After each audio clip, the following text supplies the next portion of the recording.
stream, watches on the wrist, sit on down, it's Higlowitz, Higlowitz, Higlowitz, talking watches, talking watches. Hello and good evening from Germany. It's a beautiful summer evening and I'm joined here by my new friend Keslowitz. Hello, Keslowitz, how are you? Good, good. It's Higlowitz, people. The combination is Higlowitz. Welcome to the stream. Gonna have a little watch talk Sunday for you. Yeah, that's a trademark that we registered as an LLC, isn't it? Yes, that's right. Thank you for giving me the first part of that name. I was offering you to have the first part, so we will see. Good deal. So what's going on with you? What's the update? We haven't heard from you for quite some time. Man, chilling, living life, happy, doing my thing. You know, I'd say the collecting has been on the back burner for a little bit, but you know, it's within all of us. It's always it's running through our veins, so you can never fully get out. But just kind of focusing on other things in life. But you know, I love the watches, so happy to sit down and get into it a little bit with you. How about you? What's new? Well, there is something new in the Higgy world, but I'm not sure if everybody will approve with that. If you don't mind, I'm going to share it with you. But before I'm going to do that, what's on your wrist? I am rocking the Rolex Oyster Perpetual 41 millimeter with the beige dial. The beige dial, the new one. Okay. Yeah, I got this about maybe 2 months ago now, and I'm really just wearing it every day. I love this piece.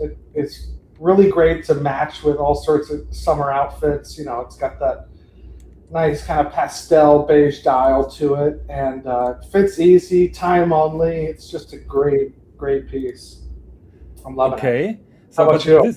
This is the Cartier show, so I was hoping. I know. I should go put on the. You know what I wear a lot too, not as often, just because I'm in the honeymoon phase with this thing right now. But I still have that Cartier Ronde with the Power Reserve and preview date, and then I have that Cartier Roadster, which is a great piece. Oh, you bought the Roadster as well? Okay. It's the older one on a strap. And that's just a great little daily option.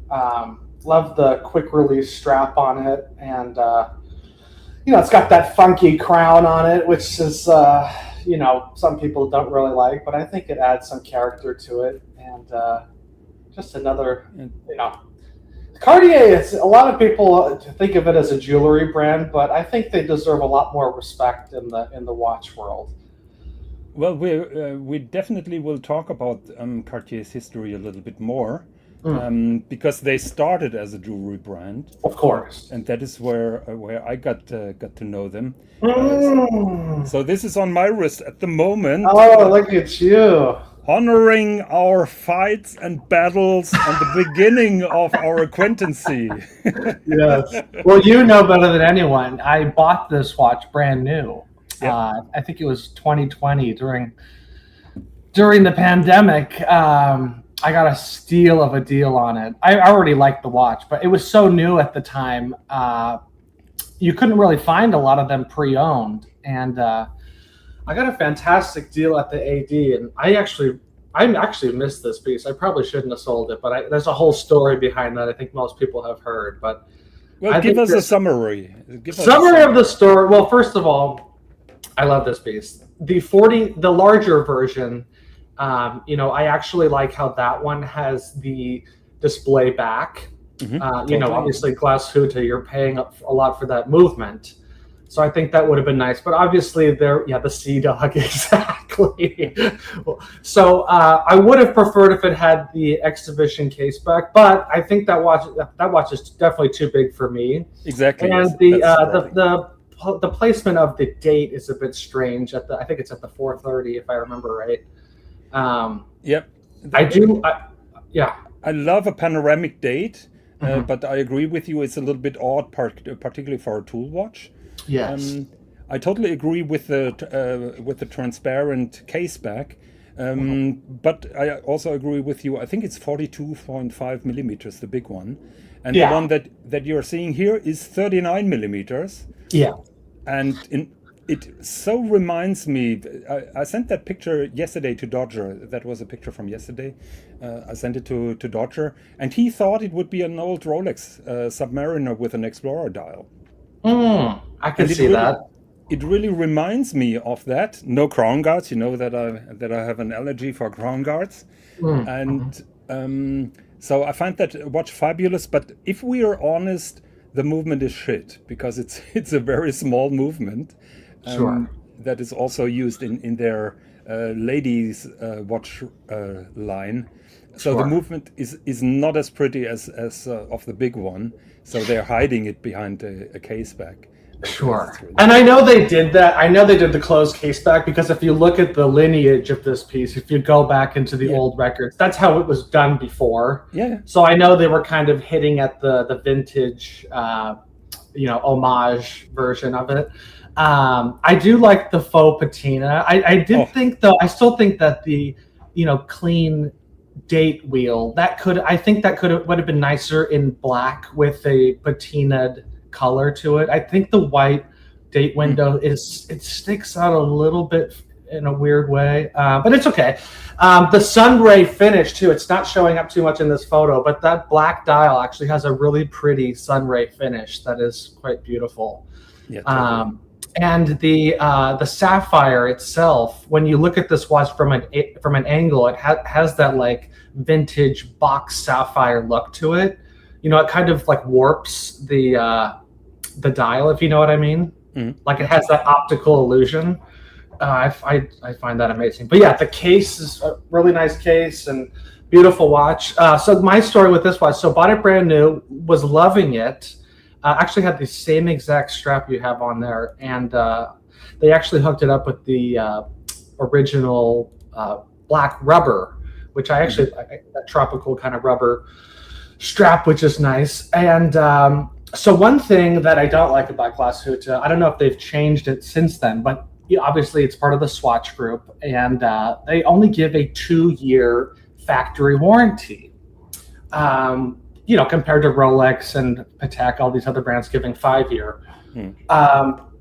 So whatever, it's obviously not a big deal unless you need to use it. But sure enough, little over 2 years goes by. Timing couldn't have been worse, and the fucking crown would not screw down. Just one day I was winding it, and I go to tighten up the crown, and it would not tighten down. It just kept popping out. And so I brought it in, and they said, "Oh yeah, the threads have been damaged. You need to send it into Swatch." And I'm going, "Well, am I on the hook for this? I mean, this is just over 2 years out of warranty. I feel like this is something that should be covered." And they go, "Well, let's send it in and see what they say." And they come back to me and say, "Yes, you're out of warranty, and it's going to be $550 for a partial service and a new crown. And just to let you know, if you were still within the 2-year warranty, this is considered an external part that is not covered by the manufacturer warranty." And I tried to make my case, and Archie was fucking giving me the goss. "Oh, you got to reach out to the CEO. You got to do." It's impossible. Swatch is such a big company. You get that That's another thing. You don't get the feel good one-on-one customer service treatment. You get the boilerplate responses, which is really kind of a shame. Long story short, I just ended up paying it and selling the watch, and I kind of just said, "All right, if that's how you're gonna treat the customer, then I don't want to be behind the brand." I still like the watch, but just not a good experience on my end. So far in the story, you have my utmost sympathy. What I didn't like, being a German, and of course we have a little bit of a local patriotism, even though Glashütte belongs to Swatch Group, which is shit. I felt I was getting a little bit mad when everything escalated on Archie, and Archie was keen to make a big thing out of it. And this is where I had my problems. I've said it before. I've been in touch with many watchmakers in Switzerland, also in Germany, and when you talk to them, many of them, even their parents used to work for the same factory, and they know the up and downs, and particularly the quartz crisis really hit those regions. And a lot of families suffered. A lot of families don't want to go back into watchmaking because that is really traumatizing. So I have great respect for everybody who works in that industry, no matter if they are producing a dog or not. But in general, I feel for them and I don't wish them harm. And I think that entire thing escalated a little bit, where it became much more than just a complaint or a problem, a single problem. Now, I have some contacts with Glashütte Original, and I've been talking to my contacts, and I can say that even the CEO knows about this case, and they admitted to me that, well, you know, a corporate speech, so they didn't say we fucked up. But at the end of the day, they admitted that it was not really optimal how that has been handled, and I told them that. So if you would still have the watch, there would be a way to repair all this, but you were too quick to make a drama out of it and sell it, and then make a drama out of it. So this one. But you had a bad position on my list, particularly because at the same time you were talking shit about my brand new world timer. Yes. My Benjamin Chi. You called it the Chinese Patek knockoff. Is that correct? I don't remember those words. I remember that.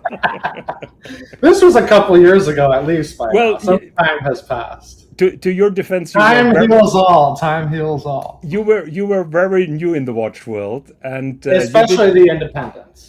Yeah, exactly. You had no clue about independence. You were about Patek, and Rolex, and that's basically it. So you were a massive Tanzil simp. By the way, Tanzil is banned for the show tonight. I asked him if he would be willing to financially support this show, and he said no. So I said, okay, go fuck yourself. I see. Yeah. So yeah. He's here in the chat. He's here in spirit. Be nice. Tell me the Germans. Real favor. He's licking his wounds. Yes. So no, but that was the second thing that really pissed me off. I would never admit that, but when you have a new watch and you know a little bit about me that I'm a big fan of independent watchmaking, so you were not very good in my book. Now, what happened then? You tell me. Yeah, well, you tell me. You know exactly what happened. That was our low point of our relationship, but a pivotal moment, because from there on, everything went up.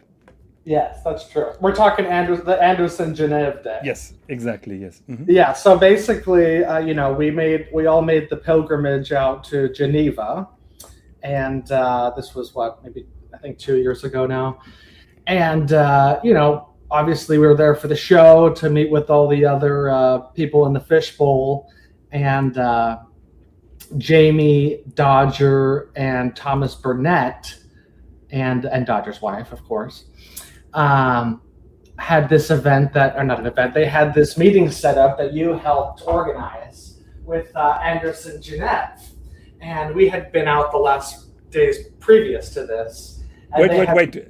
Give it a point, because now I'm going to tell you my perspective. So here's this guy who was talking shit about my watch, about independent watchmaking in general, about Glashütte. And I'm making an appointment with Anderson Genève for my friends. And those are close friends of mine, the Dodgers, Thomas Burnett and Jamie Opulence. So I arranged that meeting, and by no means I had an idea that you would join them. Right. I crashed the party. So they said, hey, we're going to this thing.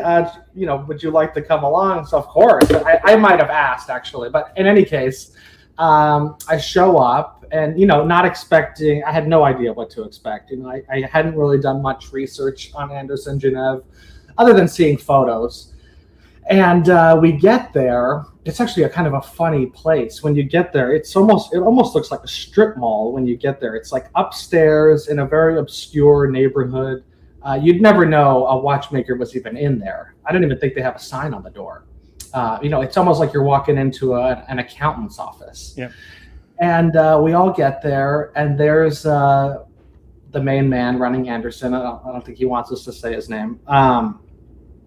And we walk in. It's a small workshop, and long story short, we had an amazing probably 2 hours there where he walked us through everything. The design, the process of manufacturing. We got to meet the watchmakers, and I just had a full 180 on my perspective of the brand, and actually kind of fell in love with it, and just have a completely new view of not only Anderson, but just, small watchmaking at that level.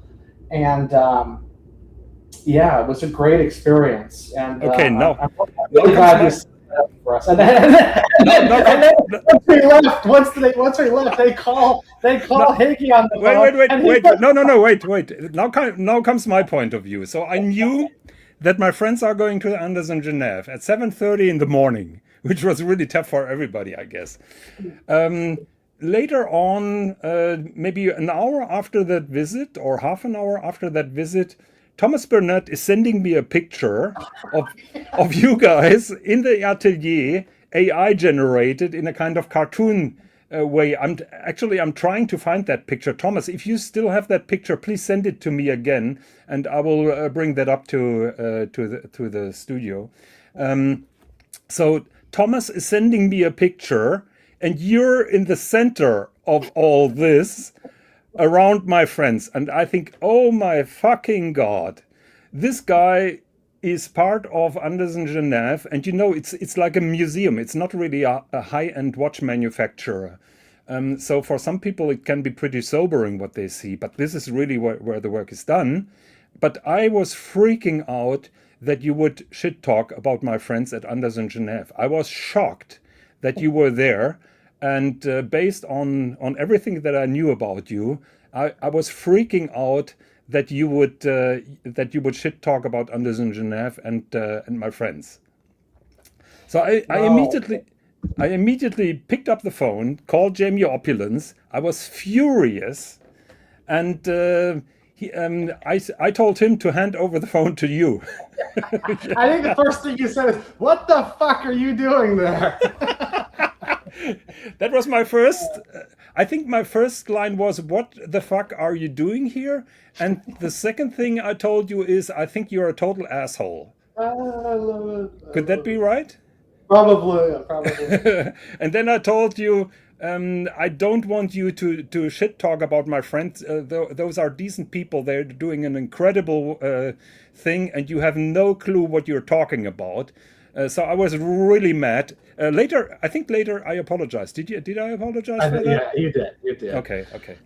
And it was the absolute opposite. There was no shit talk. I actually have really come around. Now I want one. It's fun. That has really evolved into talking shit on it to a horological goal of mine to one day pick one of those up. And here's the thing, just to touch on, to bring it back to the Glashütte experience, complete opposite as far as the feeling you get from the brand. Like the guy who owns the company, he not only did we hit it off and had a great time there, we have contact now. He's hit me up several times, not just to say hi, how you doing. He came to visit LA, invited me to the meetup. He had some new releases he showed us here, and just a completely different.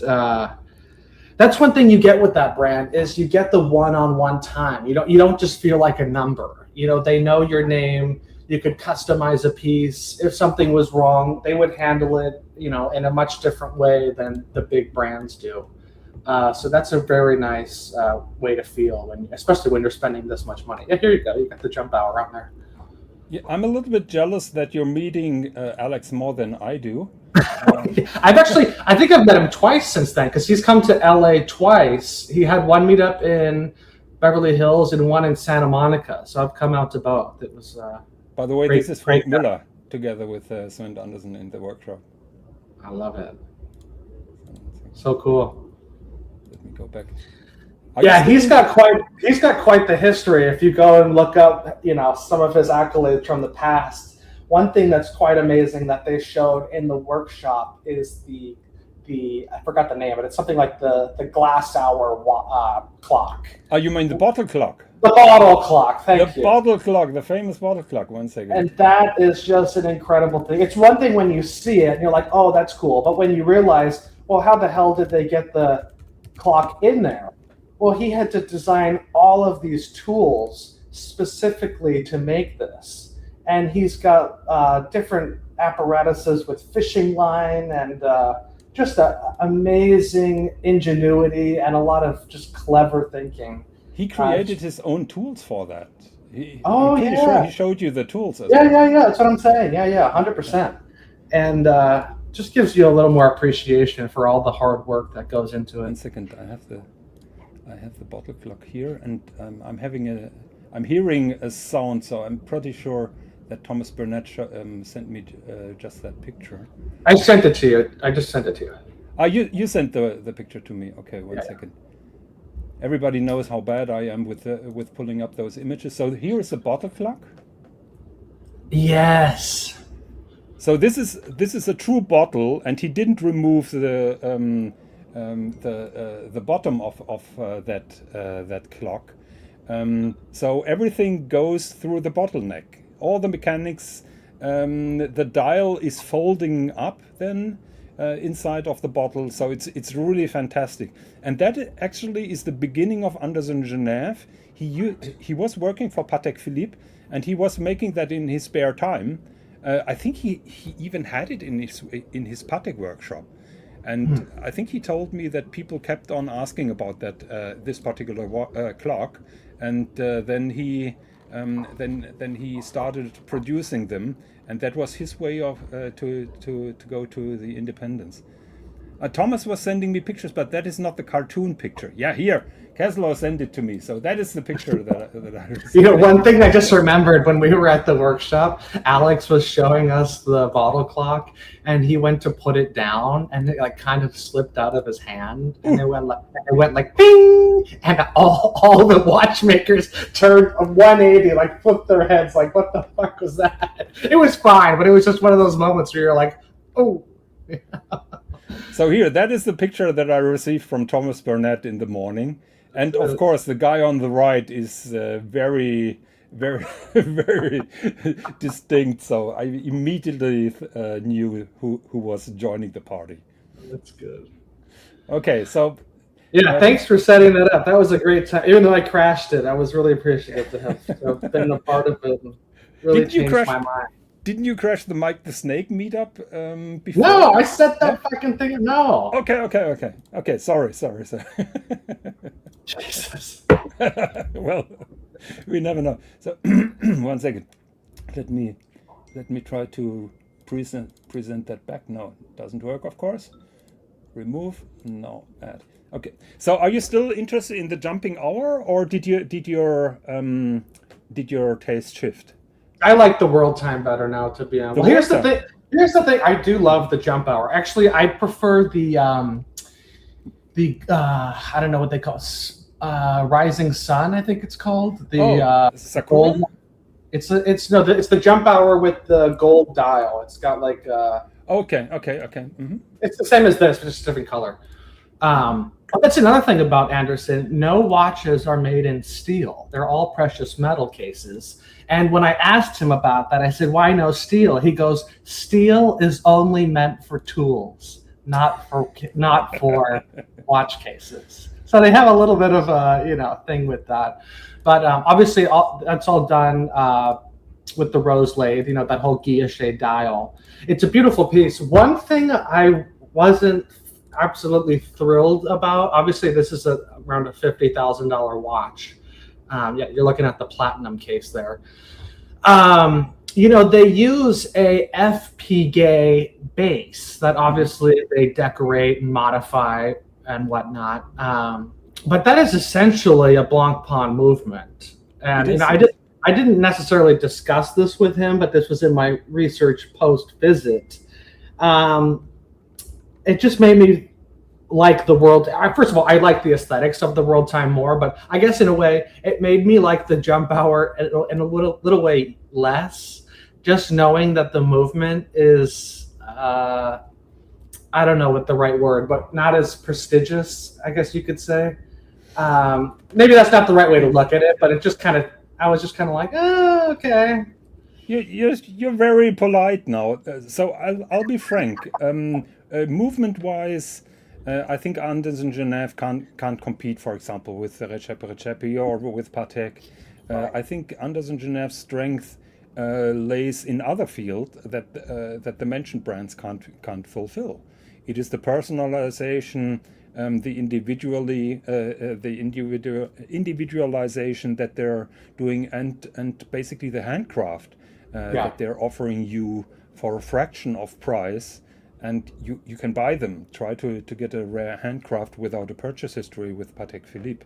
So I will admit that the movements from Anders and Genève are not the top finest.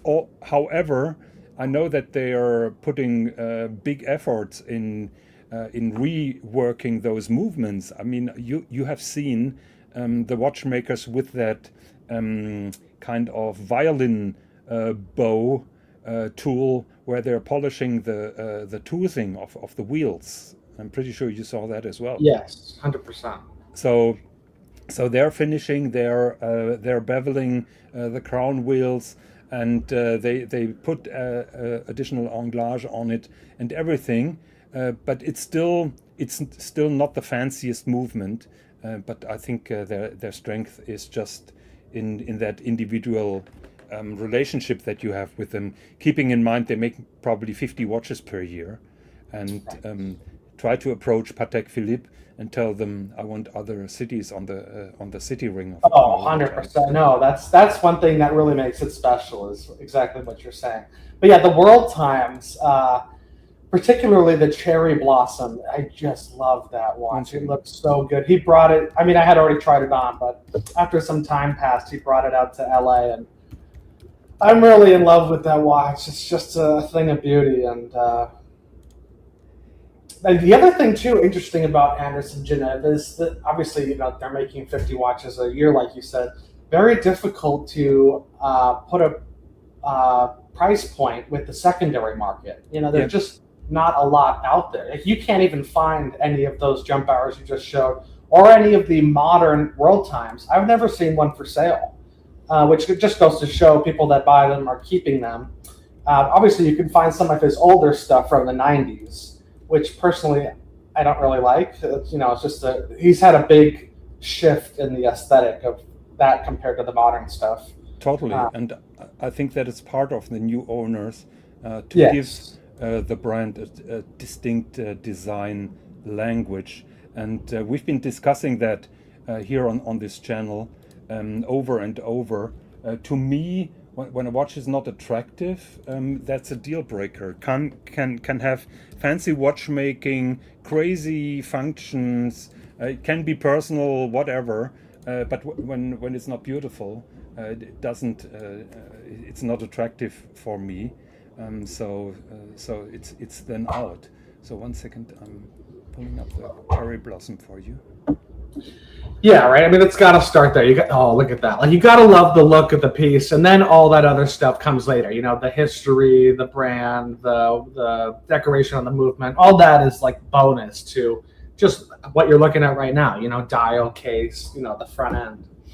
But just look at that. First of all, look at those hands. You have those skeletonized leaf hands on there, and just the beauty of the dial. First of all, like the cloisonné, I mean, I think most people here know the art of doing that, and they have, someone outside the shop that handles that for them. But, and also you can customize this, so he has obviously the ones that are marketed from the website, but you could choose your own design and have something completely unique put on there, or do what you did, and choose your own cities on the city ring, which is a cool touch. Well, I was totally going overboard with that, I can tell you that. Um, but at first, what I really like about that Celestial Voyager, and that is the proper name of the watch, Benjamin Chi tried to make his own thing while staying away by the Patek World Time watches as much as he could. And in my opinion, this is pure luxury, starting from the mother of pearl city ring, where, for example, Patek is just using a metal ring to do that, and then the cloisonné dial, which you see there, the blue gold rotor at the case back, also mother of pearls, ring around the movement. So he's really using luxury materials all the way down, while with Patek you get a very simplified cloisonné dial at the end of the day, and that's it. Mm-hmm. And I really like, not only the beauty of how they do the rotor, the back is just magnificent, but also no pushers on this watch. In this photo it's not showing, but there's a second crown on the left side that actually, if I'm not mistaken, controls the city ring. Yeah. Well, you could say that is a simpler solution than what Patek does. Oh, for sure. But it's true to the original one, and we are talking about the famous Patek 2523, which is among the most expensive watches that you can find, and so it's a little bit more about the aesthetics, and to be honest, I mean, Landers & Genève is a super small brand. It is also a question of can we technically achieve such a thing, and for such a small company, this fancy mechanism would not be possible, I would say. Sure. And I love even how on the crown, even the A logo has a screw in it, and on the movement they actually put a functional screw through the A. So it's just the little touches like that just make you smile, here's the whole process. Incredible. The making of the dial. You haven't been to La Chaux de Fonds, where the artisan is? I have not. No. The cloisonnées. That is something that you must visit on your next trip. And well, you have probably now the better connections than I have, but make sure next time you're in Geneva, they cater you with a visit of that workshop, and that will hook you forever with the company. The funny thing is, the cherry blossom usually is a very Asian kind of motive. Sure. I've seen the watch a year ago during the GPHG event, I think with Sotheby's in Hong Kong. And it was mind-blowing how the Asian people really resonate with that. I mean, I'm sure. Well, the whole cherry blossom thing is Japanese seasonality thing, but it's just the whole cohesiveness of this watch, like the pink on the dial, then you have the blood red strap and the rotor done in that dark red. It just all comes together. There you go. Look at that. Fucking sick. I think heat treated until it gets that purple tone. Okay, that's another thing. Okay, this was another thing that just makes you appreciate the whole process. Well, first of all, with that dial, you realize that it can sometimes take several iterations to perfect. A lot of them can break. They have issues with it. Have you seen the different rotors that they made for me with my guillochage, where the colors changed and the color was not perfect throughout the rotor and stuff like that? Have you seen that? I didn't hear about that. I have seen the different colors, but not your particulars. Okay, because I had the choice of I think 4 different rotors, all different tones in blue, and one even had an uneven distribution of that color, so you really see how difficult and complex that is. I mean, that part here on the top is less material that heats up much faster than the big rotor, if that makes sense. Of course, yes, yes. So they must be very careful when they are treating that with heat, that this part is not overheating and has a different color than the rotor. That's tricky. Yeah, I didn't think of that. Yeah, that's one thing you appreciate going there. You know, they weren't doing the rotors at the time, but they did have the hands. You know, in the photo for this one, I think they're just using gold hands, but on a lot of their watches, they use the blued hands. And they actually had one of the watchmakers there heating up the hands. And first of all, it's very difficult to, first of all, get the temperature correct, but then also the amount of time that the hand sits on the heat is very exact, you know, and they have to drop it in the oil right at the perfect time, or else you'll get like purple, blue, or all these different colors. And it really makes you appreciate it, because not only is that difficult, but this process happens after it's been machined, after it's been finished. So it's like you don't want to fuck this part up. You know, so much time and effort has already gone into making the hands. And one of the watchmakers was saying how, you know, there's like a saying in French, but basically like it makes him want to go jump in the river when he messes this up, because it takes many times sometimes to perfect this, not to just get the color, but you have to match the other hand. You know, they have to be the exact same color. Yeah. So very difficult process there that I think a lot of people don't appreciate. Just seeing the watch.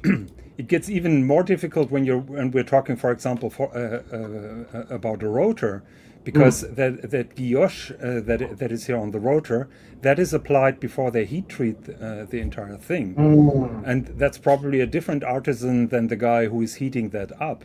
Now they're spending those hours to get that guillochage correct, and then the guy with the heating process fucks that thing up. And I can totally understand that then probably two people want to jump in the river. Right. All right. Yeah. So, and this all just kind of goes into not only the appreciation for the watch, but also the price. I mean, they mess one of these up, you know, it all ends up on the bottom line. Not to say you deserve to pay for their mistakes, but it's just something to keep in mind. You know, it's not just a one and done type of thing. Yeah, well, everybody wants to be get paid. So at the end of the day, Thomas, thank you very much for the pictures. I'm a little bit, you know, that I'm very nervous with putting up those pictures. I have no means to put up all those pictures, but thank you very much for sending them over. One thing internally, yes, Rich Mitch, I deranged you, and that has a reason, and I would like to talk with you about that in all friendship. Rich, I hope that you stick with the channel and continue following us. Rich Mix, this is where you send a super chat and say, "This is why nobody likes you." But we're not having super chats because we're not monetized. So let me. Is that right? Yeah, we're not monetized, and that is not my goal at all. That is just a fun project here. You're not getting paid, by the way. Of course not. No. I thought maybe I make that clear at the beginning, but no, it's 40 minutes into it. So we have Huratan here, and he was looking forward that you're wiping the floor with me, and with your knowledge. So we will see how that goes. Danger Will Robinson, good to see you. Long time no see and no speak. I hope that you're doing well.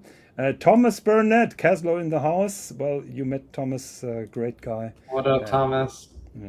No, I don't have friends. I only have low effort friends. LLC, the Higlowitz LLC. Good afternoon from Grand Psycho. Very nice name. Very good username. I don't know who is behind that. Danger Will Robinson was referring to the Sea Dog. Great hangover watch for when you can't see straight. Jamie Opulence is asking for the red meat. You have to sit a little Jamie, love Jamie. Great guy. Lovely guy. Jamie, Archie created it with Glashütte Original. The CEO was pissed at him for making this Sea Dog video for. Love it. Glashütte became now Glasshitter. Yes. That is also external part. I'm not sure if Glass City really accepts parts made in China. There are rumors, and it's probably well proven that for Omega and the lesser brands, they are having production in Asia.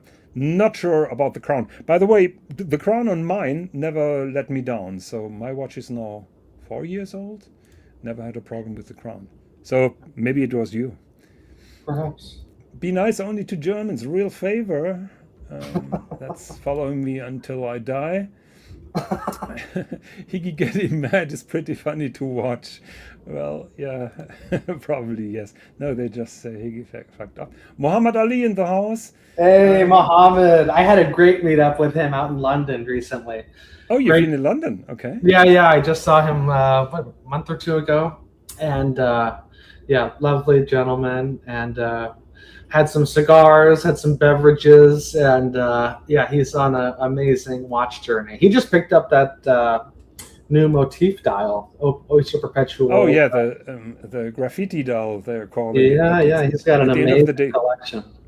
at the end of the day, it's a Jubilee dial with a fancy colorway, isn't it? Essentially, but it's special. Yeah. Oh, definitely. Well, definitely, yes. So Dodger agrees that the Anderson Genève visit was incredible.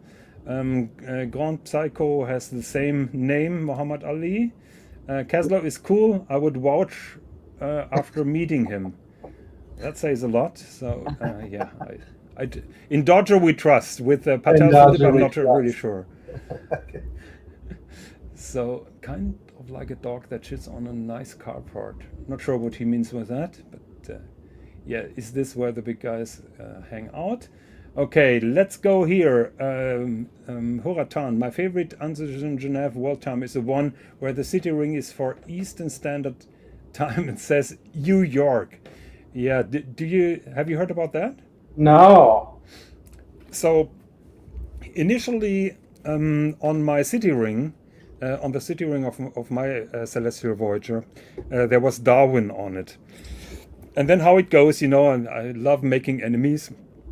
I had a falling over with Mr. GMT, who is in Darwin, and he was the only reason why I wanted to put Darwin on that city ring. And so I contacted then Alex from Anderson Genève, and I asked him, can you remove Darwin? And he said, oh, well, that's a little bit difficult. Of course, we can remove it. The problem is the people who are printing those city rings, they have a waiting line. And the waiting line is more or less now your turn. Now, if you want to change something, you're basically being moved back to the end of the line. Sure. And I said, okay, well then let's keep it that way. And then all of a sudden he calls me and says, Higgins, send me a picture with your changes on the city ring. And he sent me a picture of the city ring that they just had printed, and it lacked the letter N from New York. So the printing company made a mistake. How that was possible, I don't know. But that gave me the opportunity to make changes without being pushed back in the line, if that makes sense. Sure. That's awesome. Yeah. So at the end of the day, Darwin is not on that city ring anymore. It's now Tokyo, and all is good. The Sportish Lux. Okay, we are so way behind. So I don't get the context of a lot. It reminds me of Fuyuk champagne, a Higgy favorite. Do you know what Fuyuk champagne is? Ugly. No, that is an in joke that is from a James Bond movie, and they are in Bali actually.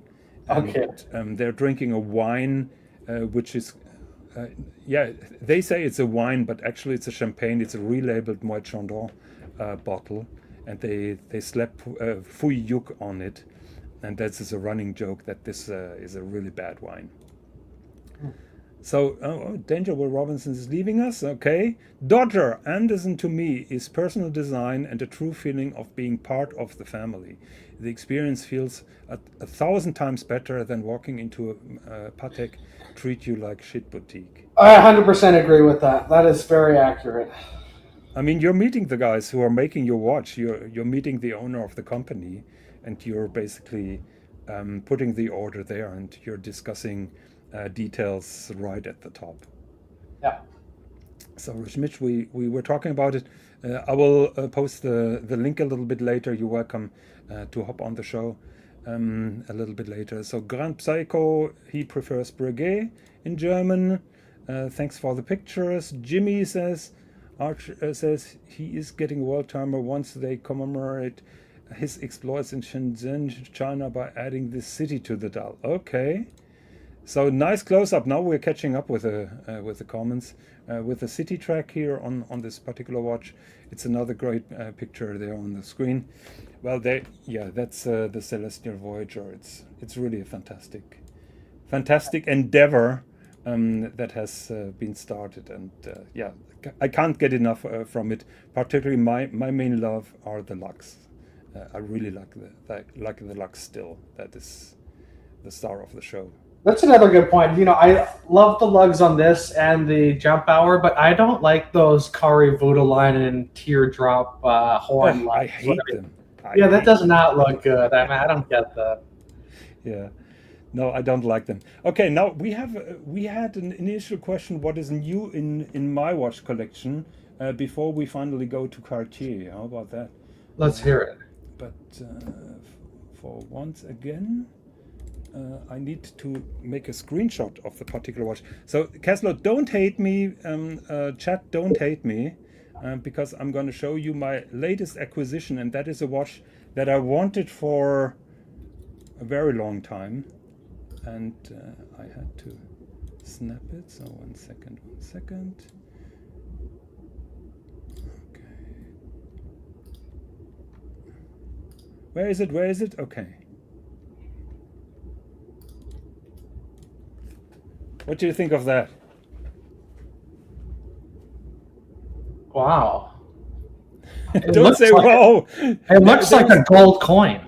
Is it a... It is. It actually is. A buffalo, right? What do they call that? A buffalo coin? It's called Indian head. Not sure if we can use that term. I had close. Corum. No shit. I've never seen this.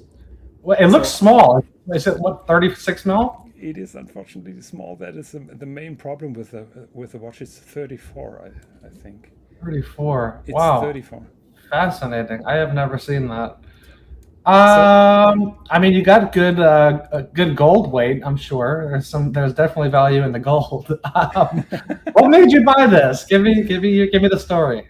I will give you the story. 1 second. I will put a close up on this thing. So.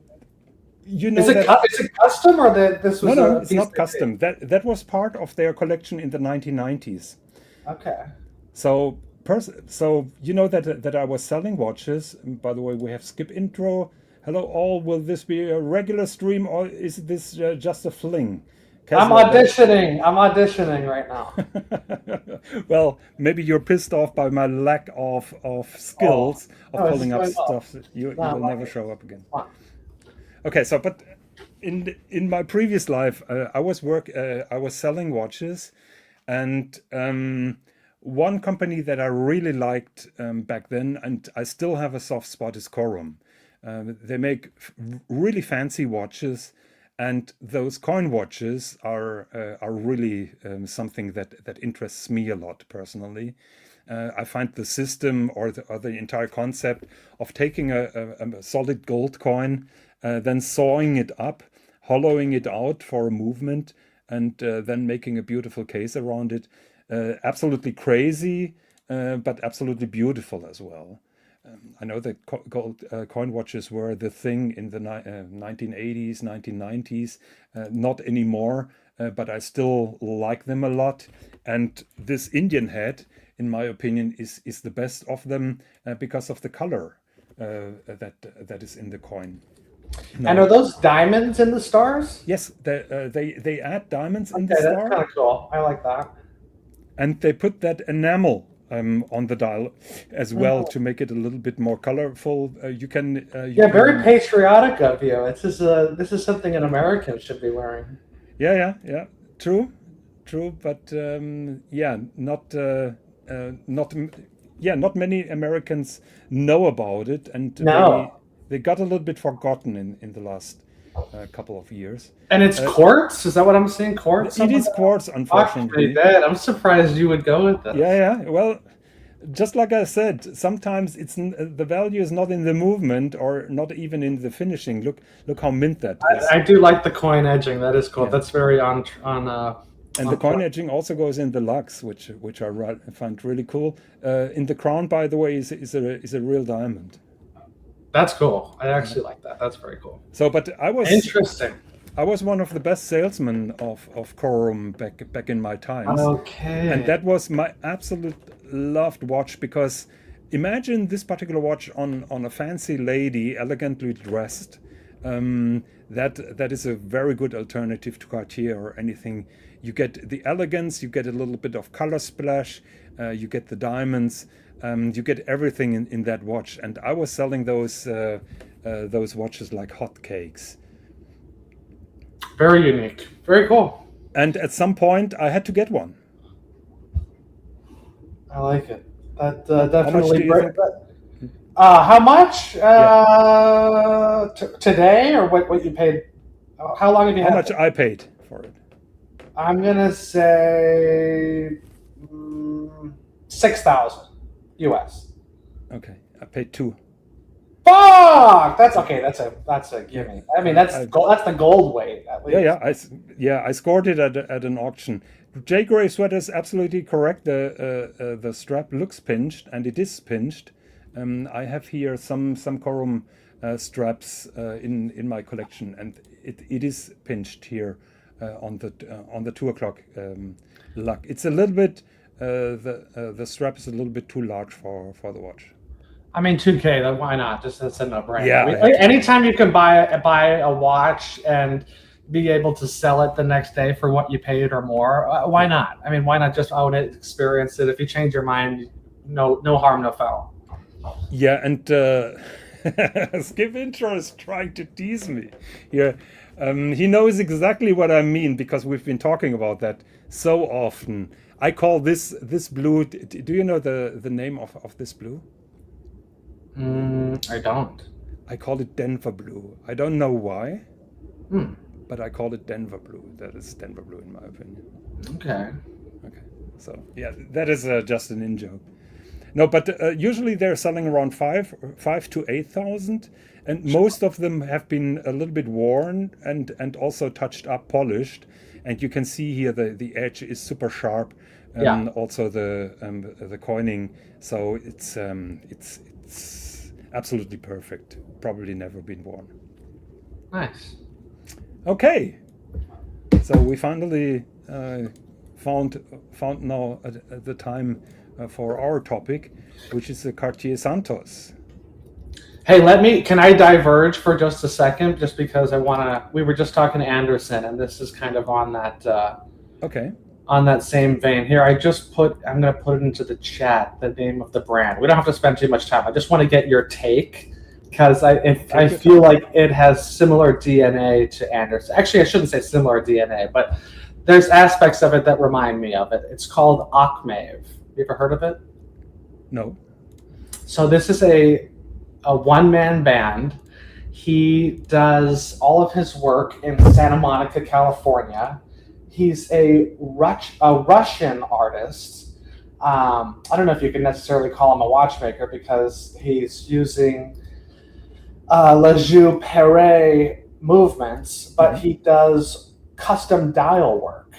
And I just want you to take a look and see what you think. He used to be in the jewelry business as an engraver, and is doing some fascinating work. And I just went to go visit him in his workshop, and it was kind of a similar experience as the Anderson Genev thing, walking me through his whole process. Are you putting something up, or do you want me to? No, go ahead. I just put the name of it in the chat. You can just pull up his website, and you'll see some of the work there. But a lot of these independents, Anderson, Laurent Ferrier, all the big ones. I mean, Kari Voutilainen, Roger Smith, Philippe Dufour, you name it.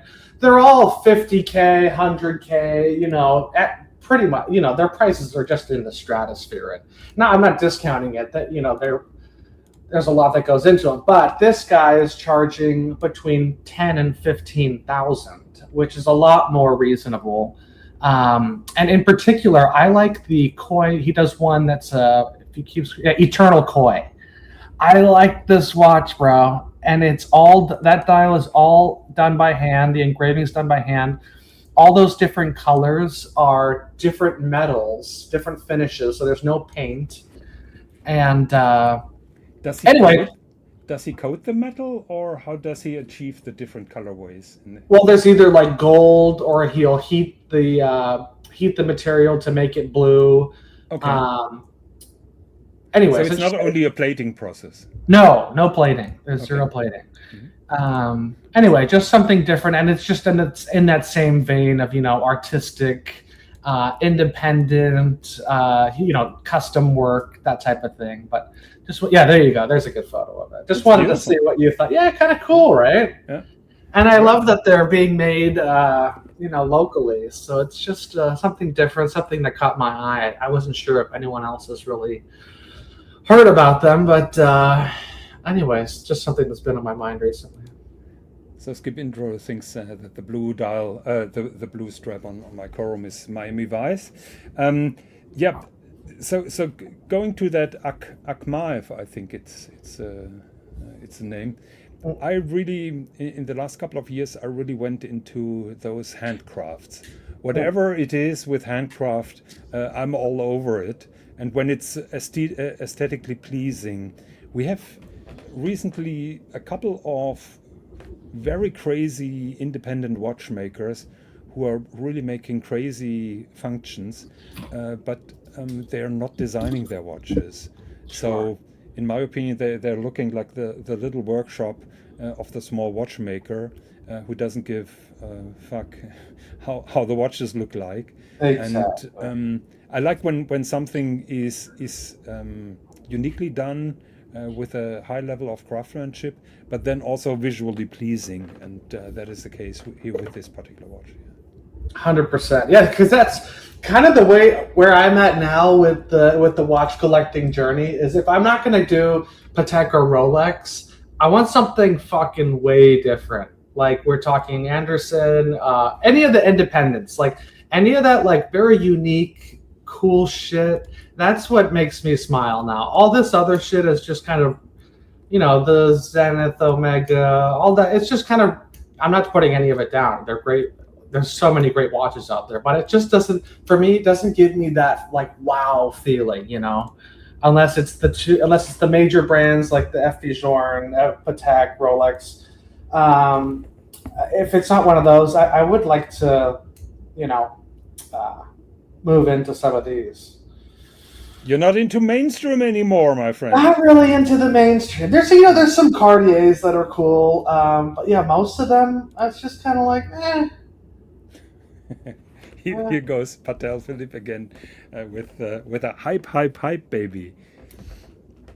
Yeah, no, of course. I mean, I've wanted that Havana Brown Chronometsu brand for a long time, but that every day it just seems like that ship sails. They just get harder and harder to get. The prices. I mean, I would never pay secondary. Yeah, and to be honest, it's funny. I went into FB Journe. I've been there many times, but when I first, put my name down seriously, it was probably 2-3 years ago. And obviously, even at that time, you couldn't even request Elegant. That was like, it's not your first watch. You got to buy 4 or 5 first. They're pretty straight up about that. And they even said, realistically, you should probably, if you like it, you should list for the Chronometsu frame, which is now like the hottest fucking watch.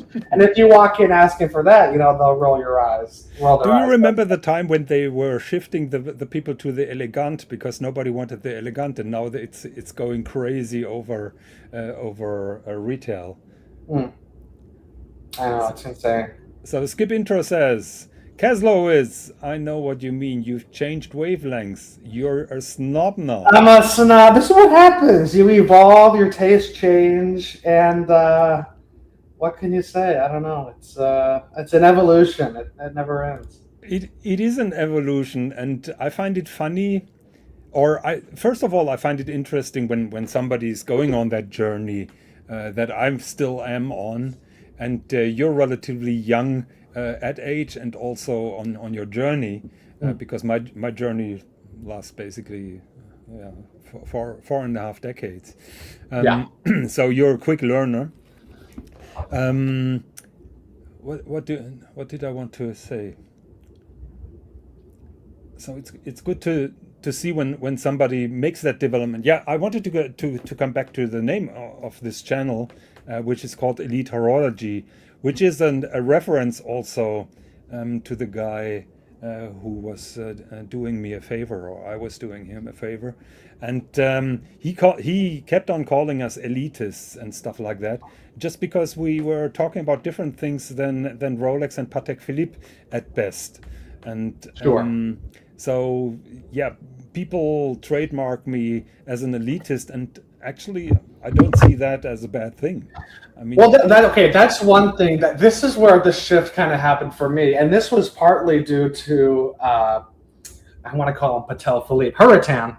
Tanzil. When we were in Geneva, we used. I would say this term that I don't really say anymore, and I would say, it's a different level. It's a different level, and that's always how I was doing my watch journey. It's like, okay, my first really nice watch was a Tag Heuer, and then when you're first starting, I was like, oh my god, I got a Tag. It was $3,000. Like, holy shit, And then some time passes, and you're like, okay, I'm gonna get an Omega now, and then you get a Rolex, and you're like, in some people's view, you're working your way up, And my dream was always got to get the Patek. That's the pinnacle. That's like the top of the top, cream of the crop. So eventually, I had a couple of them, and first of all, I do love that watch. But once you get to one finish line, the goalpost keeps moving, And Patel really kind of put it in my mind, like there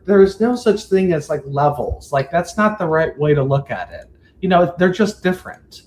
And that's kind of what's opened my eyes to the independence is, because of course people will say, oh, Patek's the best, but a lot of that comes back to, the history and the value retention, the secondary market. And if that's where if that's where the importance is to you, then yeah, for sure, that is probably the best.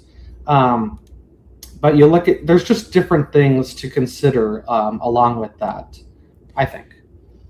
So one thing that I learned from a couple of high-profile collectors that I met throughout my life, one thing is a constant, and that is Rolex.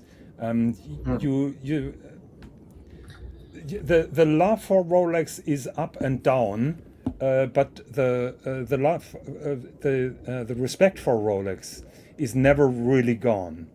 For sure. That is what I'm trying to say. So even though you move on from mass-produced watches, the respect for Rolex and for this stuff that Patek used to do and are still doing never really goes away.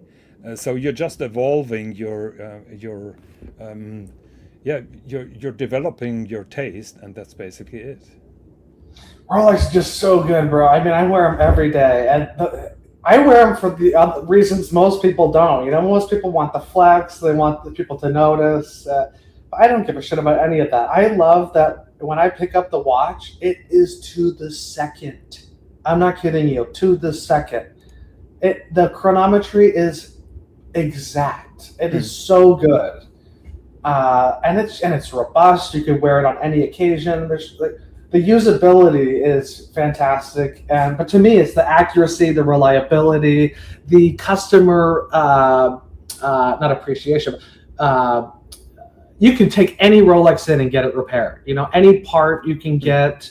Most watchmakers can work on them. There's just so many things that make it good on every end. Unfortunately, it comes with that like snobberiness where people think, "Oh, he's wearing a Rolex." You know, it's like that is annoying, but that's not why.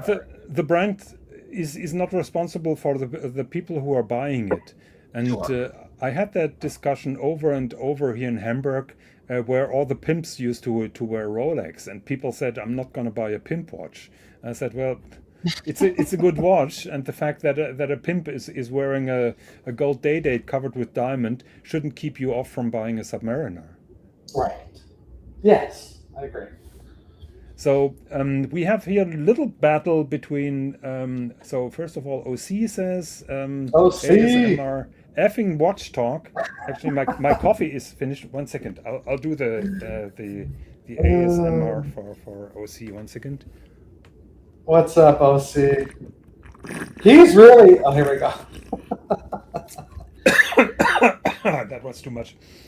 OC is really the biggest proponent of the value retention, approved brands, as he would say. Which, I mean, he makes a really good point, and especially for people starting out. You know, I know a lot of people don't want to spend that much money, but that is actually the safest buy. You know, you'll get your money back if you change your mind. There's a lot said. There's a lot to say about the brands he approves of. I'm very often getting approached because OC is the co-founder here of Elite Horology, and I'm very proud that he is. And sometimes I'm getting messages, "Oh, OC said this and OC said that," and I keep on telling people, guys, OC enjoys being a dick in the first place, and you never know if it's shtick what he says or if he really means that, and probably.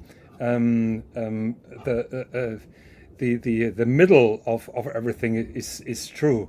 I think he means it. He put his money where his mouth is. You know, he used to. Oh no, Vega and Zenith, those are out the door. He's really just a Rolex Patek man. It wouldn't surprise me if he got an FP Journe down the road, but yeah. So, but I really like this approach.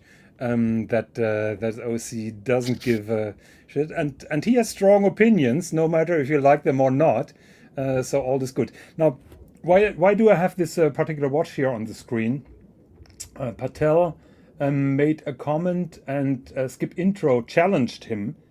So here, Patel said Al Capone had a Patek and not an Achmaev, and he's right. Thomas Burnett, Danny and Ken were, I think, in Liverpool at the Patek Salon, and they received them, and they showed them the higher level, and they had a pocket watch owned that has been owned by Al Capone, and you can see that here in the engraving AC.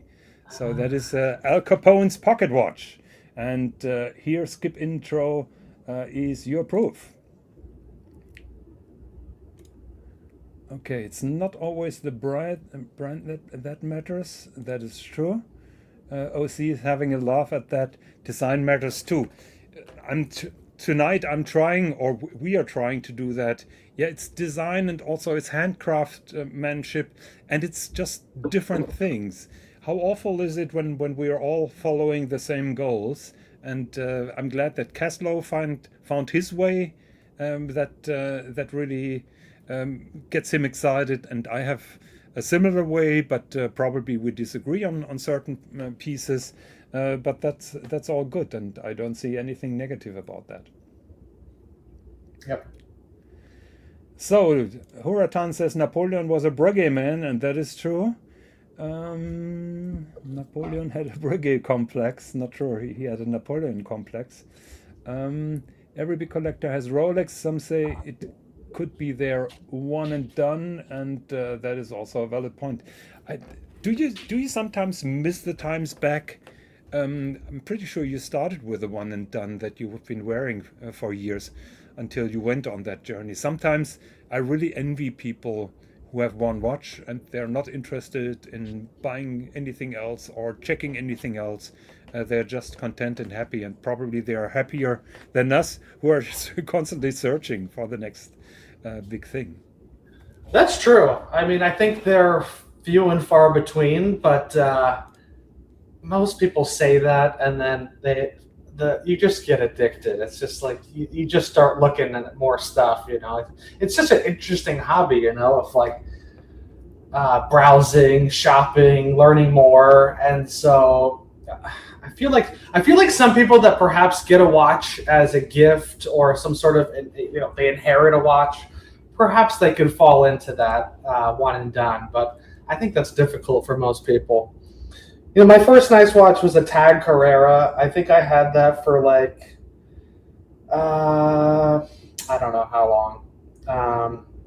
But yeah, it probably wasn't a year until I started getting. I got into an Oris, Bulova. I fucking had everything, dude. Omega Speedmaster was a watch that I was settled on for quite a bit. I was like, oh, I just need that, and then you go down the Rolex. I had a Milgauss, and I still have the Rolex I bought. My first Rolex at retail was the Batman. I still have that watch, and I'll never sell that. That's a watch that could actually fall into that one and done nicely. Everyone's different.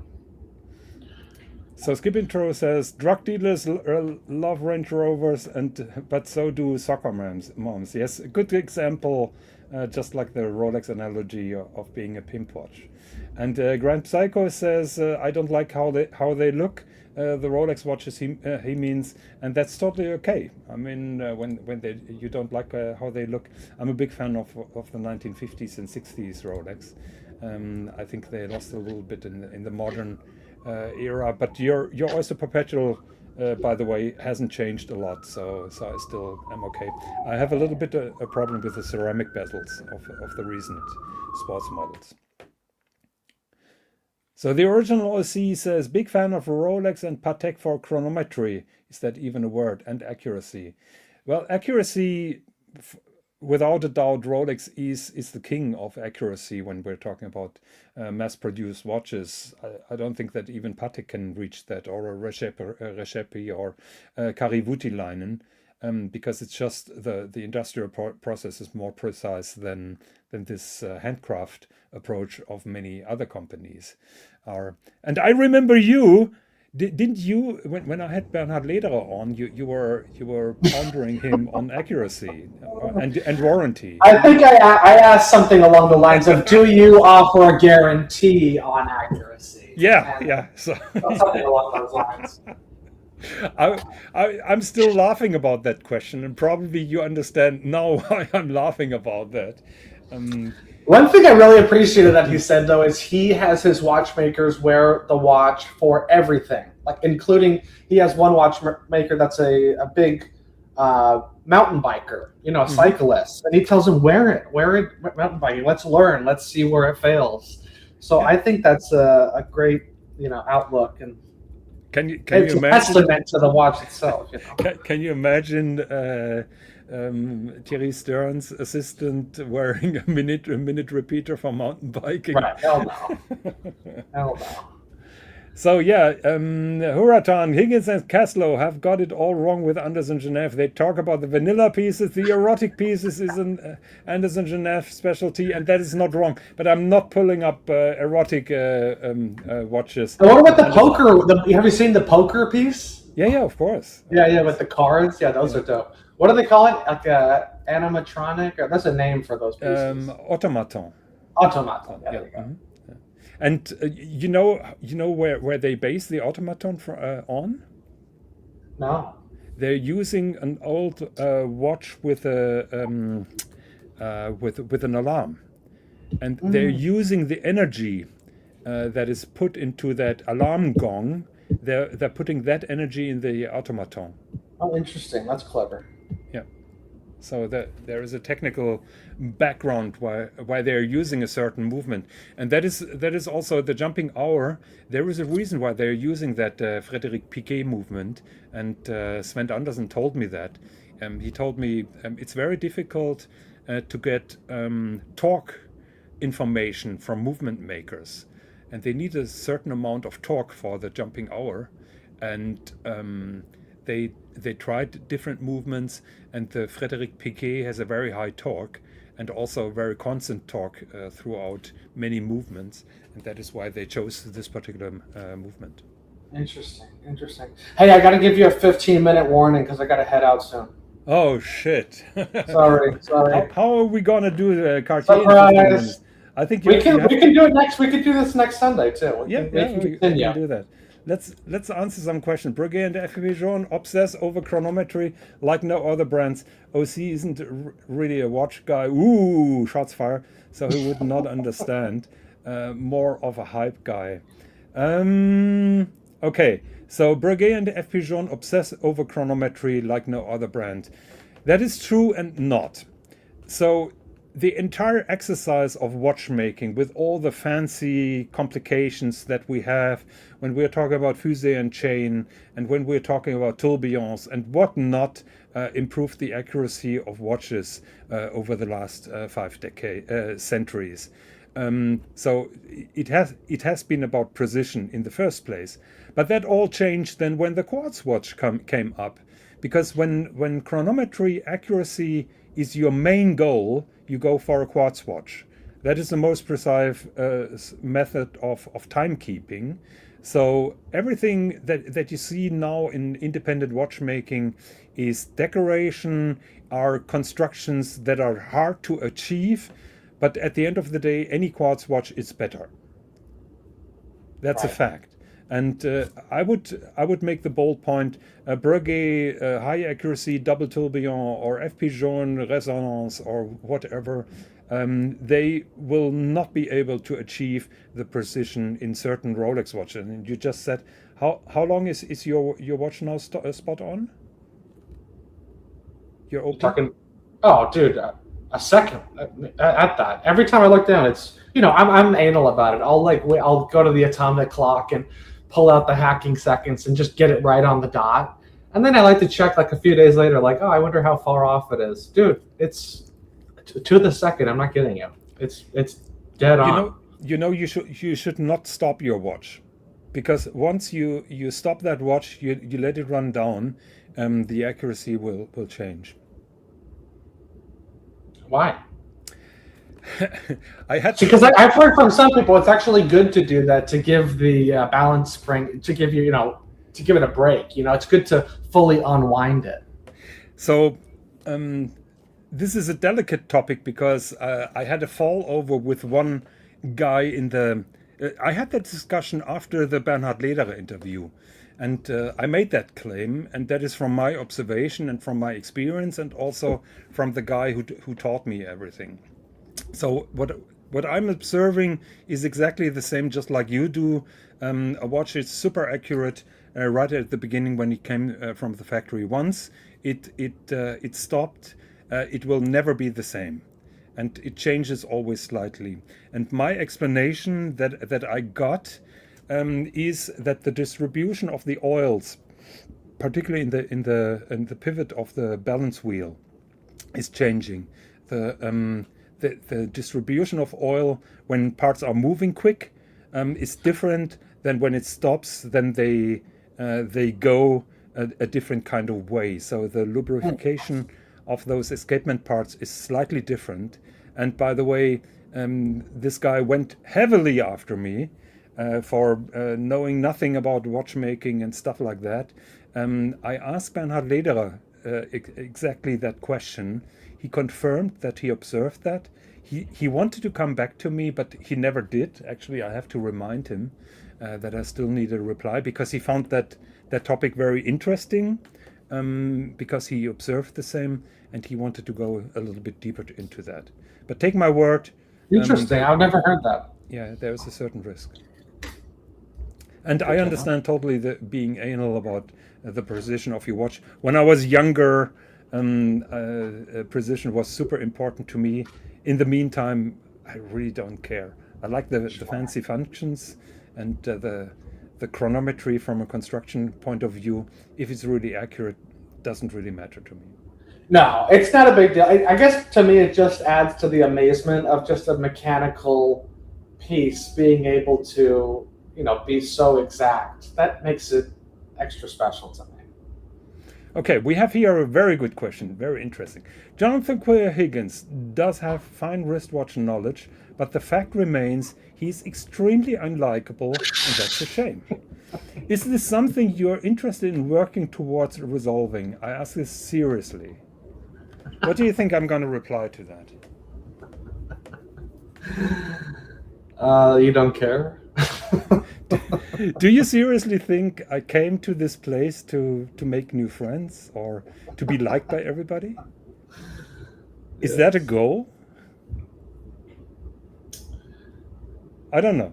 I mean, I know that you're super likable. Everybody likes you.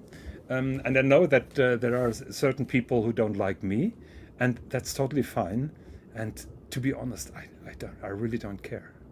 As long as you keep it above the belt, and call me unlikable, totalitarian, controlling, boring, elitist, whatever. You can call me whatever you want. Keep it above the belt, and I'm absolutely fine with it. And just like Kelso said, Keslow. Previously, I said I'm not going to Kelso you. Now I did it.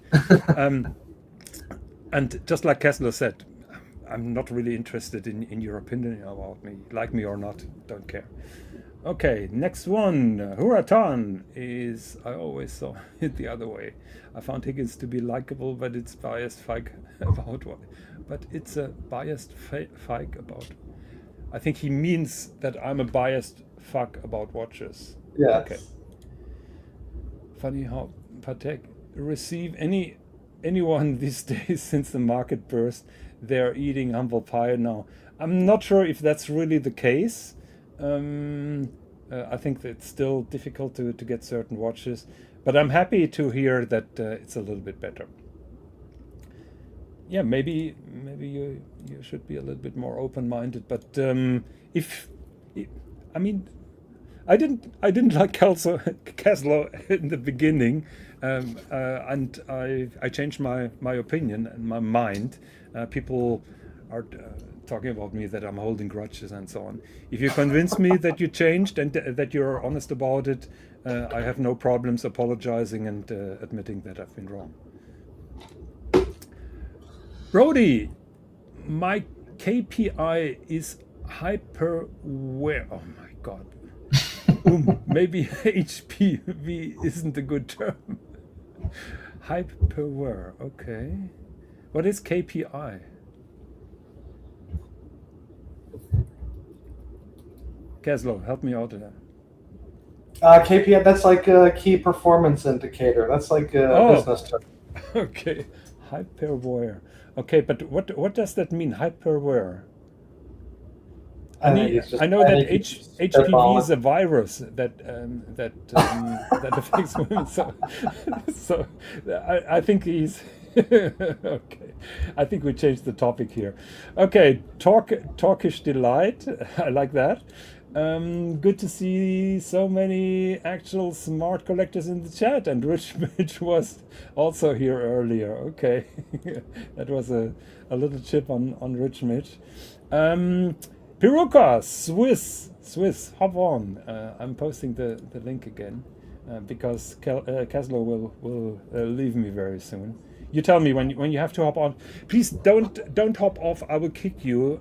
Otherwise, we will have a problem. Okay, I got a few more minutes. All good. Okay. So, but Swiss, good to hear from you. We don't know where that's going from. I asked you, are we going to prepare anything or are we winging it? And you said we are going to wing it. So we're winging it, baby. Yeah. So let's see how that will continue. I will keep on following Keslow. As Curly would say, it's a Zoom call. It's a Zoom call. Exactly. So Huratan, we need a state of the collection episode on the Lux report. I think he means the Lux report. Hello to elite horologists from Morty Steiner. Hello back. Okay, Higgy. Stop fighting fly shit out of pepper. By that analysis, Apple is more obsessed with chronometry than every Swiss brand. I'll be more precise. Mechanical watch chronometry. Yes. Yep. Yes and no. What you have to keep in mind, we're living now in 2024. And we have CAD 26. What are you're living in 24? What the fuck is going on? 26. Did I say 24? No, 26, of course. No, we have high precision CNC controlled machines that do all the parts with a breathtaking precision, and of course those machines cost tens of millions of dollars. That's a matter of fact. And with normal handcraft approach to watchmaking, you will never be as precise as those high-end machines. And that's basically the dilemma that Kari Voutilainen and others are facing in terms of accuracy, that the accuracy of their watches, where it's manual work on each and every part to make them beautiful, to make them as precise as possible with a hand. But they, at the end of the day, they will not be able to compete from a pure accuracy point of view to a Rolex watch, which is mass produced. Sure. Does that make sense? Or yeah, for sure. Yeah. So yeah, I'm sorry. But Kessler did that with Bernhard Lederer, and Patel Philippe always keeps on asking me how precise is your polymerite tourbillon from Lange, and I'm not going to tell him because it's worse than his shitty Patek Philippe. I can't do anything about it, but I don't care. It's probably my age. Okay, the original OC, I only added a Batman in December, nothing to so much this year. We are still working on him getting a Lange for him. So more designer here. This is a whole new level of OCD, but he may be correct mechanically speaking. Not sure if what she's talking about, but I think she means what we were just talking about, the precision that can be achieved with modern super high-end machines. It's just outstanding, breathtaking.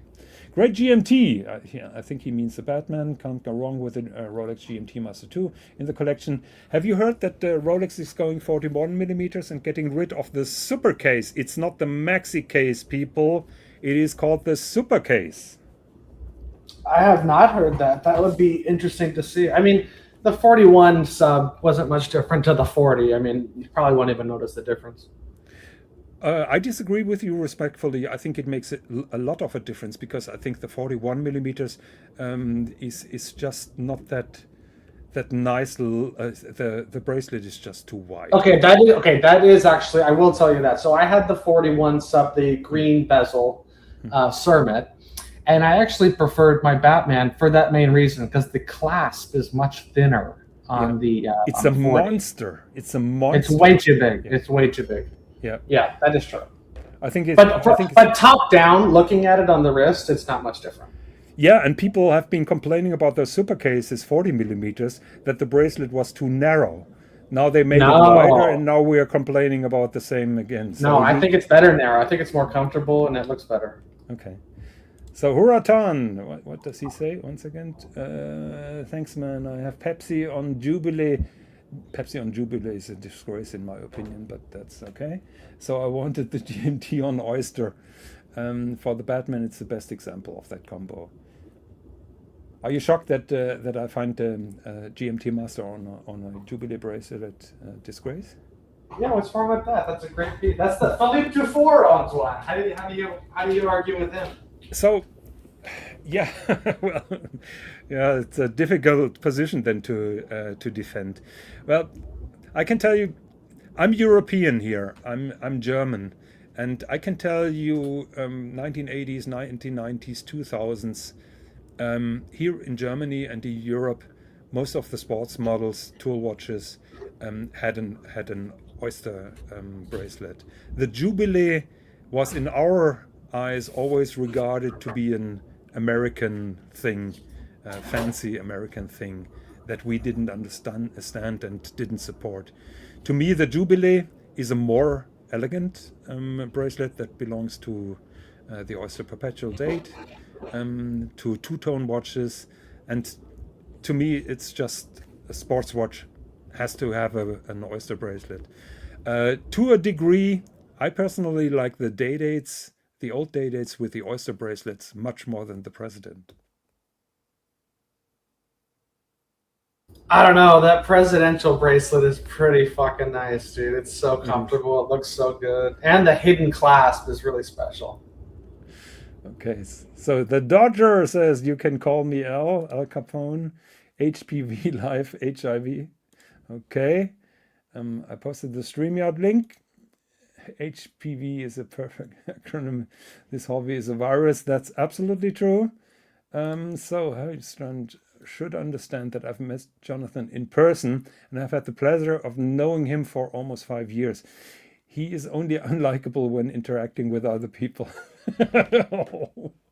Okay, shots fired, I would say. He's only unlikable when interacting with other people. What do you mean? What do you mean?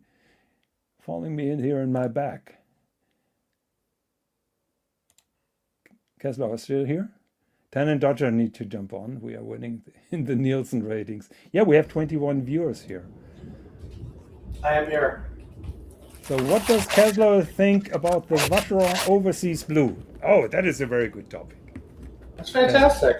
It's a little big on me personally. It's got that 41 mil. It just kind of overhangs the wrist. Just me personally, but I love that watch. And the interchangeability with the straps makes it pretty versatile. Great watch. I have nothing bad to say about it. I love it. I've considered it a few times. Just if they made it 39, it would work better for myself. But I mean, Jenny Vasile, amazing piece. The blue dial, especially, that's probably the prettiest piece. They've kind of gone from, before the pandemic, it was like always like well below retail. And then they hit like a huge peak, they were suddenly going over. Now they're back down under. Great watch. I got nothing bad to say about it. I really like it. Would you mind to hear a counter opinion? Please. Okay, so I have great respect for Muhammad Ali, who has an oversea with blue dial, and I'm happy that he's happy with the one. And in my opinion, the blue dial is hands down the best dial for the overseas, and probably the best blue dial that you can find on any watch. Now, OC will tell us the blue dial with the baguette diamonds of Patek is very nice, and I totally agree with him. So, okay, the blue dial is mind-blowing and very astonishing. About the overseas, I hate the watch with a passion. I remember where Vacheron came from, and they were always struggling making a sport elegant watch, a counterpoint to the Royal Oak and the Nautilus, and they were really trying hard when they were really a private company. And then they came with the overseas. And my main problem with the overseas that I have is the overdoing of this fucking Maltese cross motif on the bezel, on the bracelet, on the clasp. Everywhere I see a Maltese cross, and it just looks like to me like a Louis Vuitton bag with that LV logo plastered all over it. It's just too much, and it's too obvious and too much in the face for such an elegant brand of watch. I'd have to agree with that. I'm not a huge fan of all that overdoing of the motif. I feel like that might be like a Richemont push, perhaps. Like, even Glasucci with Swatch. They do that same bullshit with the seconds hand. They put the G on the back of the seconds hand. That's fucking cheesy. Yeah, I agree. But the overseas came way earlier than Richemont, so it's not a Richemont thing. That came much earlier. And they were struggling to sell this ugly thing for many, many years. And the hype basically came with COVID. When everybody wanted a Nautilus, they couldn't get one. Then everybody moved on with the Royal Oak. They couldn't get it. And then the third choice was the overseas. And that gave it some popularity that is now fading slowly away. And the overseas is more or less back to where it started. and in my opinion, well deserved. It doesn't have the potential, it doesn't have the class of a. It does say you're a true. I feel like it does say you're a true watch guy because you buy Vacheron, you're in the know. That's not hype. That's not secondary, value. It's just you like the watch, you buy the watch type of thing. I will say, I wish the bracelet had some. Maybe it does, but if I'm not mistaken, the previous one didn't have any like micro adjustment, does it? On the bracelet? No, not at all. Yeah. Yeah, that shits me off. You got to have that. Well, that is a recent thing, and it's a good thing because we all know that that our wrists are slightly expanding when it's getting warm, and they're shrinking when it's getting cold. I'm talking about the wrists guys here. So it's a good thing, and it's a good thing that the consumers now realize or decided basically you can't sell a high-end watch without a micro adjust. Even Grand Seiko now accepts it. And man, Bob NYC will never live this down because he wanted to sell me this VC when I was at Happy Jewelers, and fucked me dead. I'll never forget. So I don't make the prices, bro. There's a watch buyer. He approves what the numbers.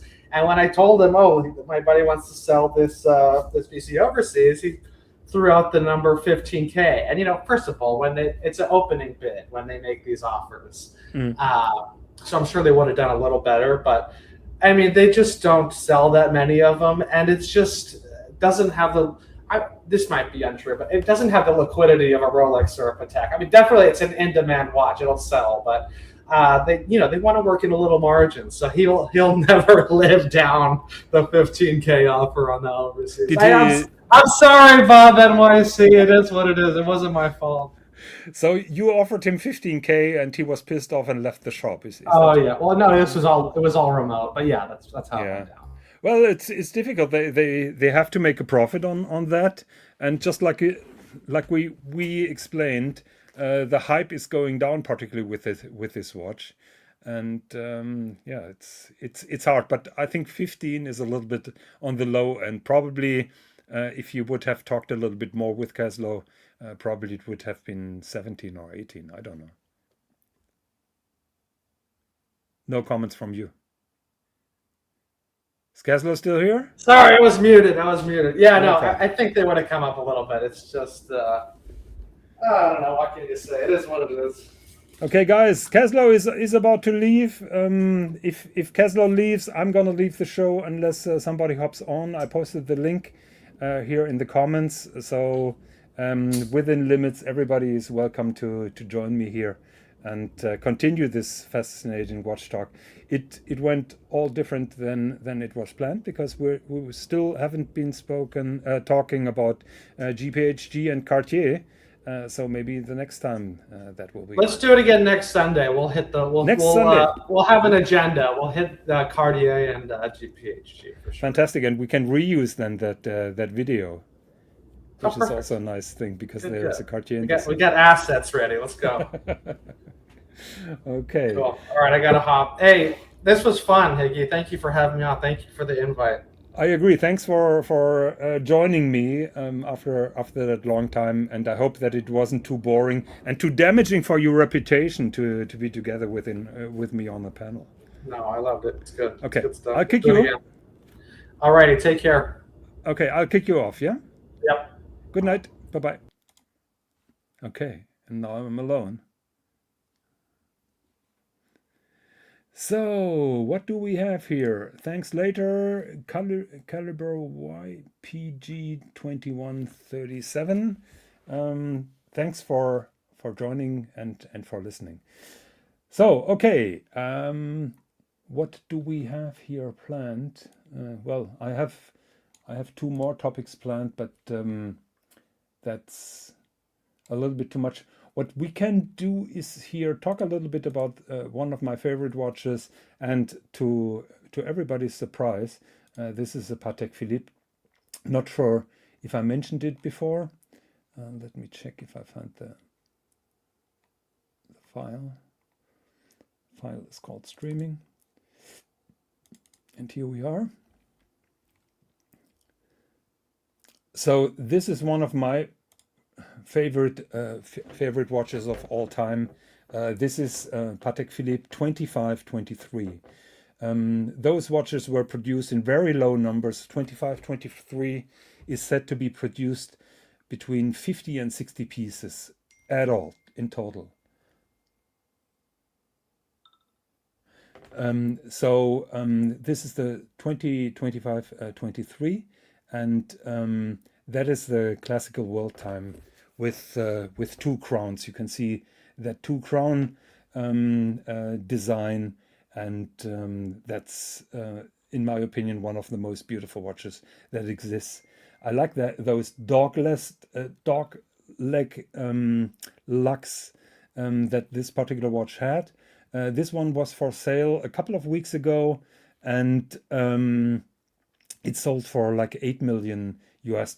It has an American dial, which I'm going to show you. One second.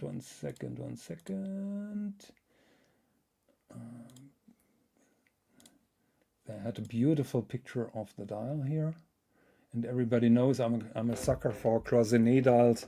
So you can see here the enamel dial. You can see here the gold wire that separates the little fields where they fill in the enamel.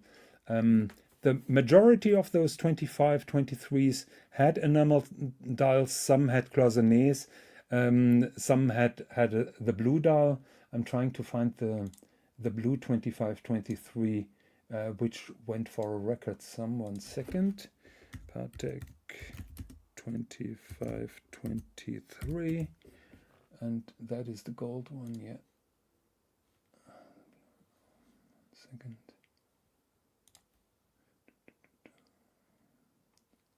Collector Square. No, Collector Square is not good because they're not showing nice pictures. Here it is. Okay, here we go. Guys, my struggles with technology is legendary, so everybody knows it.